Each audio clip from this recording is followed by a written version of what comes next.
Jadi saya mau katakan bahwa Quran itu tanpa batas, Pak. Semudah-mudahnya. Mau pengusaha, maaf. Mau diplomat, birokrat, punya kedudukan. Mau ustadz, mau ibu rumah tangga, silahkan.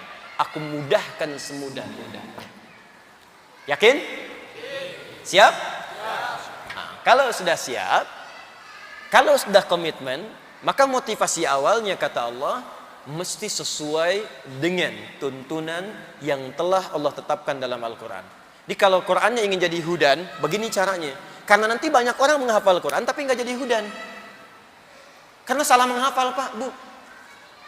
Demi Allah saya katakan, tolong catat ini ya nasihat saya. Kalau Anda titipkan anak-anak Anda menghafal di tempat-tempat hafalan, termasuk di pesantren, tolong cek cara menghafalnya. Apakah jadi hudan atau tidak? Karena banyak sekarang orang yang hafal Quran, hafal surat-surat tertentu, tapi nggak jadi hudan dalam hidupnya. Penghafal Quran penipu, ada. Penghafal Quran preman, ada. Penghafal Quran pemalsu ayat, ada. Penghafal Quran tukang bolak-balik ayat, ada. Masa hafal kul huwallahu semua agama sama? Berarti suratnya nggak menjadi hudan dalam dirinya. Jadi ada banyak orang sekarang menghafal Quran, cuman caranya keliru, nggak jadi hudan. Di penghafal Quran itu, Allah tidak melihat berapa juz yang dia hafalkan sampai dia wafat, tapi melihat apakah Quran itu jadi petunjuk dalam hidupnya atau tidak. Ini yang dimaksudkan Quran surah 35 ayat 32. Dari sini kita mulai, kita masuk pada bagian yang ketiga tentang bagaimana merumuskan cara hafalan yang benar. Yuk, kita lihat dulu kualifikasinya. Nanti Anda petakan baik-baik. Saya punya waktu sekitar 30 menit lagi. Sudah? Thumma awrathna al-kitab alladhina istafayna min ibadina. Kemudian kami wariskan Al-Quran itu kepada hamba-hamba terpilih. Jadi maksud ayat ini begini, kalau bapak ibu ingin mendapatkan warisan Quran itu, maka masuklah ke dalam golongan yang dipilih Allah. Awas, jangan salah menyimpulkan, oh saya nggak dipilih jadi nggak hafal. Bukan begitu caranya. Caranya, masuklah pada golongan yang dipilih itu. Ikut kriterianya. Jelas ya? Awas, nanti banyak orang karena mempelajari di terjemahan jadi salah menyimpulkan. Ya. Cara membacanya, kata Allah, kami akan wariskan Al-Quran kepada hamba-hamba yang kami pilih. Maka cara membacanya, masuklah kepada golongan hamba yang dipilih Allah itu. Lihat kriterianya, ikuti itu, maka Anda akan jadi bagian dari itu. Jelas? Nah, karena Al-Quran itu mudah dihafal, setiap kalangan bisa menghafal. Cuman karena nggak ngikuti kriteria tadi, maka nanti penghafal Quran terklasifikasi, terbagi pada beberapa golongan. 3 secara umum. 1, teruskan ayatnya. Faminhum zalimul linafsi. Ada penghafal Quran yang zalim pada dirinya. Zalim. Karena salah menghafal tadi. Salah menghafal jadi jualan ayat. Salah menghafal jualan fatwa. Salah menghafal cari amplop. Salah menghafal jualan proposal. Banyak. Bisa keliru. Awas, hati-hati, zalim. Zalim itu sering saya katakan menggunakan sesuatu bukan pada tempatnya. Saya sering ilustrasikan, ada gelas, ada gayung. Gayung buat mandi, gelas buat minum. Ada orang minum pakai gayung, mandi pakai gelas. Itu orang zalim. Hafal qul huwallahu, hafal tapi tidak ditempatkan pada tempatnya. Dia hafal qul huwallahu ahad, tapi ahadnya nggak dipakai. Dia katakan semua agama sama. Ini konteks internal kita. Jelas ya? Baik, kembali.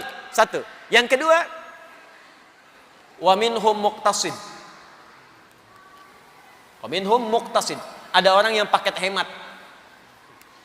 Siapa paket hemat itu? Dia menghafal, tapi masih untuk dirinya saja, belum bisa berbagi. Ya, belum maksimal.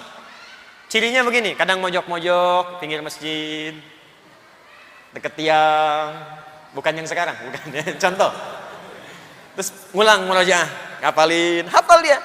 Cuman ketika diminta, akhi, silahkan jadi imam, yang lain saja. Ada yang begitu?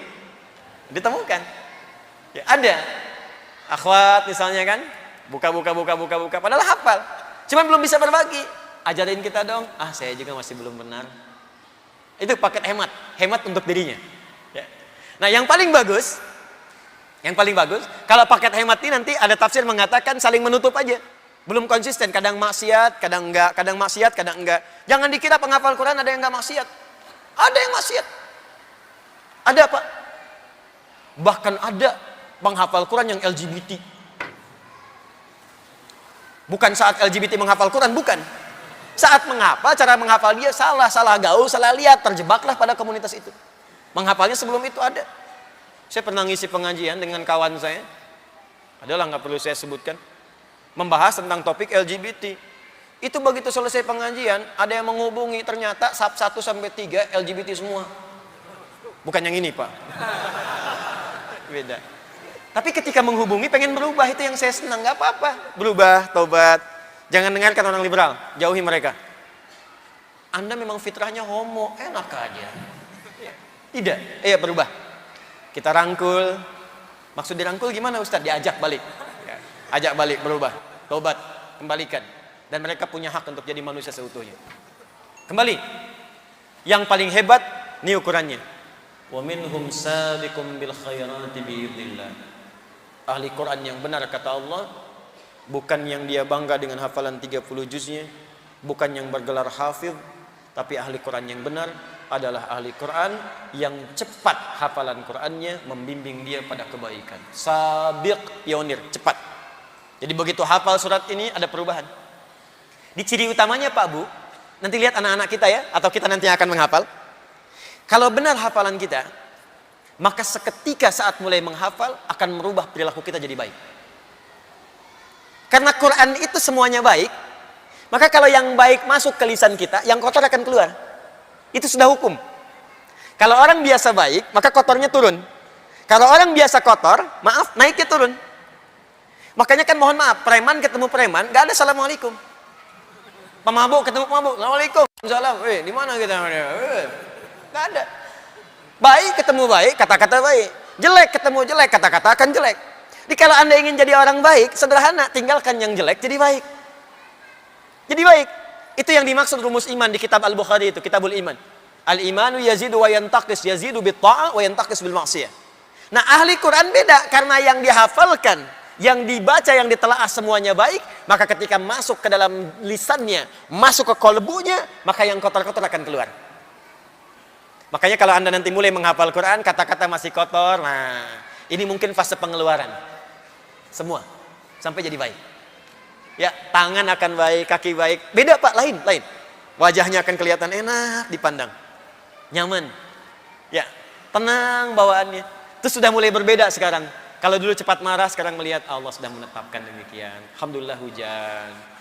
Tapi kan pakaian masih basah. Alhamdulillah lebih bersih lagi, insyaallah. Jadi semuanya lihat. Ya, jelas ya?